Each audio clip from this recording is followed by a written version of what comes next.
Hello students, welcome back to my channel. आज का video बहुत ही इंपॉर्टेंट है क्योंकि आज के वीडियो में हम पढ़ने जा रहे हैं रिफ्लेक्स एक्शन के बारे में, जिसके बारे में थोड़ा बहुत मैंने इसके पहले की वीडियो में भी बताया हुआ है, लेकिन आज हम इसे डिटेल में पढ़ेंगे। तो शुरू करते हैं आज का वीडियो।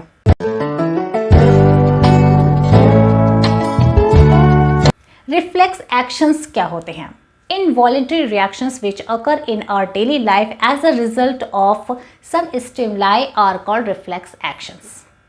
Actually होता क्या है? हमारे सेंसरी ऑर्गन्स में बहुत सारे रिसेप्टर्स होते हैं जो स्टिमुलाई को रिसीव करते हैं, फिर इसे इम्पल्स में चेंज करते हैं और ये इम्पल्स सेंसरी न्यूरॉन्स को भेजे जाते हैं। फिर सेंसरी न्यूरॉन्स इन्हीं इम्पल्स को सीएनएस तक पहुंचाता है और सीएनएस यानी सेंट्रल नर्वस सिस्टम किन दोनों चीज़ों से मिलकर बना है? स्पाइनल कॉर्ड और ब्रेन से मिलकर बना है। तो ये जो इम्पल्स होते हैं पहले स्पाइनल कॉर्ड में जाते हैं, फिर स्पाइनल कॉर्ड उसे ब्रेन तक पहुंचा देता है। फिर ब्रेन इस इम्पल्स को की प्रोसेसिंग करता है, फिर एक मैसेज कन्वे करता है या एज अ ऑर्डर, एक ऑर्डर के रूप में मैसेज हमारे ऑर्गन्स यानी हमारे मसल्स और ग्लैंड्स को कन्वे करता है या भेजता है रिस्पॉन्स करने के लिए, यानी वो बताता है कि हमें क्या करना है। लेकिन ये डायरेक्ट ना जाके पहले स्पाइनल कॉर्ड को भेजा जाता है, फिर ये स्पाइनल कॉर्ड इन इम्पल्स को हमारे ऑर्गन्स तक पहुंचा देता है, तब हमारी बॉडी रिएक्ट करती है। तो इस तरीके से हमारी बॉडी रिस्पॉन्स करती है। लेकिन कभी कभार ऐसी सिचुएशन होती है जिसमें हम अपने ब्रेन के ऑर्डर्स का इंतज़ार नहीं कर सकते हैं, हमें इमीडिएट एक्शन लेना पड़ता है। तो ऐसे में जो सेंसरी ऑर्गन्स इम्पल्स भेजते हैं वो स्पाइनल कॉर्ड तक पहुंचता है, फिर स्पाइनल कॉर्ड उसे ब्रेन को ना भेजते हुए स्पाइनल कॉर्ड खुद ही ब्रेन की तरह वर्क करता है, मतलब ब्रेन की रिस्पॉन्सिबिलिटी लेता है और फिर इसकी प्रोसेसिंग करके खुद ही मैसेज हमारे ऑर्गन्स तक पहुंचा देता है, मतलब मोटर न्यूरॉन्स के थ्रू हमारे ऑर्गन्स, हमारे मसल्स, हमारे ग्लैंड्स तक पहुंचा देता है और फिर हमारी बॉडी रिस्पॉन्स करती है। तो इसको कहते हैं रिफ्लेक्स एक्शन। मतलब यहाँ पे ब्रेन का कोई रोल नहीं होता है, हमारा स्पाइनल कॉर्ड ही खुद ब्रेन की तरह काम करता है और हमारी बॉडी तुरंत एक्शन लेती है, तुरंत इमीडिएट एक्शन लेती है। ये पूरी प्रोसेस एक पैसेज के थ्रू होती है जिसे हम रिफ्लेक्स आर्क कहते हैं। हमारी जो स्पाइनल कॉर्ड होती है उससे बहुत सारे स्पाइनल नर्व्स निकलते हैं और हर एक स्पाइनल नर्व से दो रूट निकलती है, डॉर्सल रूट और वेंट्रल रूट।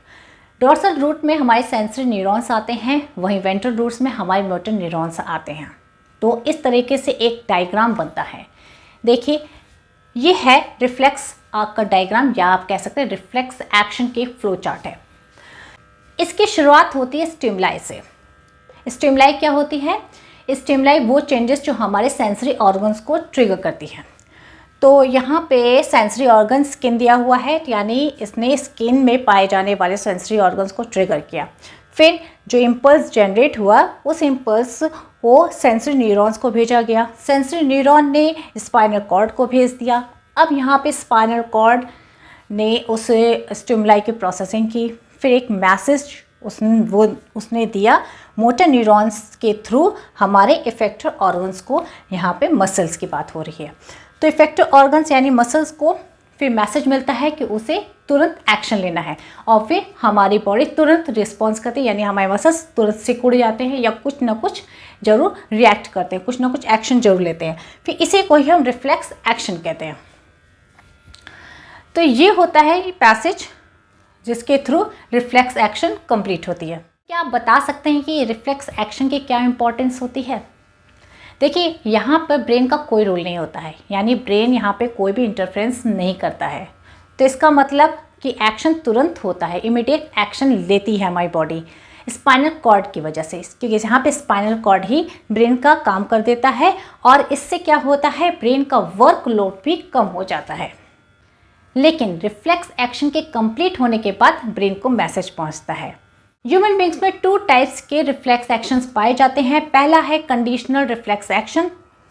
ये उस तरह के रिफ्लेक्स एक्शंस होते हैं जो कि रेगुलर लर्निंग और ट्रेनिंग के कारण हमें आते हैं।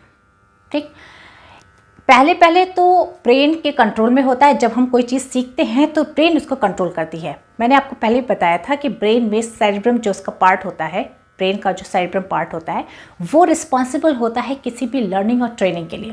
पहले तो ब्रेन उसको कंट्रोल करता है, लेकिन बाद में स्पाइनल कॉर्ड उस चीज़ को कंट्रोल करने लगता है, और जब स्पाइनल कॉर्ड किसी चीज़ को कंट्रोल करने लगता है तो वो रिफ्लेक्स एक्शन बन जाता है। जैसे कि साइकिलिंग हुआ, टाइपिंग हुआ, ऐसी बहुत सारी ट्रेनिंग होती है जो हम लेते हैं। पहले तो ब्रेन हम यूज़ करते हैं, लेकिन बाद में ये अपने आप हमारी बॉडी से होती है। दूसरा है unconditional reflex action. Unconditional reflex action ये उस तरह के एक्शंस होते हैं जो बाय बर्थ होते हैं और हेरिडिटरी होते हैं, यानी कि पैदा होते ही बच्चों में वो रिफ्लेक्स एक्शन पाए जाते हैं। ठीक, यही नहीं, एनिमल्स में भी reflex action, unconditional reflex action पाए जाते हैं। जैसे कि लाइट पड़ते ही हमारी आई बॉल का कॉन्ट्रैक्ट होना, मतलब सिकुड़ना, स्नीजिंग, कफिंग, ये इस तरह के अनकंडीशनल रिफ्लेक्स एक्शंस पाए जाते हैं हम ह्यूमन बींग्स में। चलिए अब कुछ ऐसे रिफ्लेक्स एक्शंस की बात करते हैं जो कि हम लोग डेली लाइफ में करते हैं। जैसे कि स्नीजिंग। जब भी हमारी नोज़ में कुछ इरिटेशन होने लगती है तो हम स्नीज़ करते हैं। तो ऐसे में क्या होता है, जो लंग्स में एयर मौजूद होती है वो प्रेशर के साथ बाहर निकलती है ताकि डस्ट पार्टिकल भी एयर के साथ बाहर निकल जाए। इसी तरह से कफिंग होता है।